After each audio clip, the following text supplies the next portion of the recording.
नेहा अपने घर से भागकर ट्रेन से जा रही थी गुस्से में, क्योंकि उसके दादाजी से उसकी लड़ाई हो गई थी।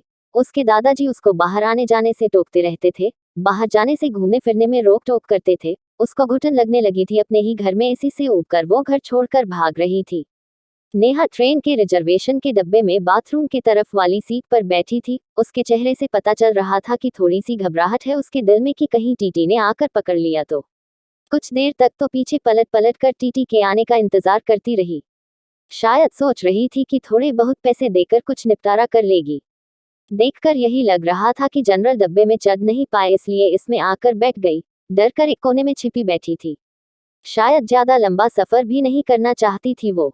सामान के नाम पर उसकी गोद में रखा एक छोटा सा बस्ता ही तो था। किनारे की तरफ बैठे रवि नेहा को देर तक कोशिश करता रहा पीछे से उसे देखने की कि शायद चेहरा सही से दिख पाए, लेकिन हर बार असफल ही रहा। फिर थोड़ी देर बाद भी खिड़की पर हाथ टिकाकर सो गई और रवि भी वापस से अपनी किताब पढ़ने में लग गया। लगभग 1 घंटे के बाद टीटी आया और उसे हिलाकर उठाया। कहाँ जाना है बेटा? अंकल, बहुत दूर तक, दिल्ली तक जाना है, टिकट है दिखाओ। नहीं अंकल, जनरल का है, लेकिन मैं वहां चढ़ नहीं पाए इसलिए इसमें बैठ गई। अच्छा तो 500 रुपये का पेनल्टी बनेगा, जल्दी पैसे दो। अरे अंकल जी, मेरे पास तो पैसे नहीं है, बहुत ढूंढने के बाद ये 200 रुपये ही है। ये तो गलत बात है बेटा, पेनल्टी तो भरनी पड़ेगी। नेहा रोते हुए, सॉरी अंकल जी, मैं अलगी स्टेशन पर जनरल डिब्बे में चली जाऊंगी, मेरे पास सच में पैसे नहीं हैं।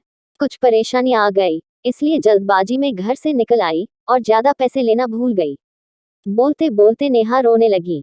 टीटी ने उसे माफ कर दिया और 200 रुपये में उसे दिल्ली तक उस डब्बे में बैठने की परमिशन दे दी।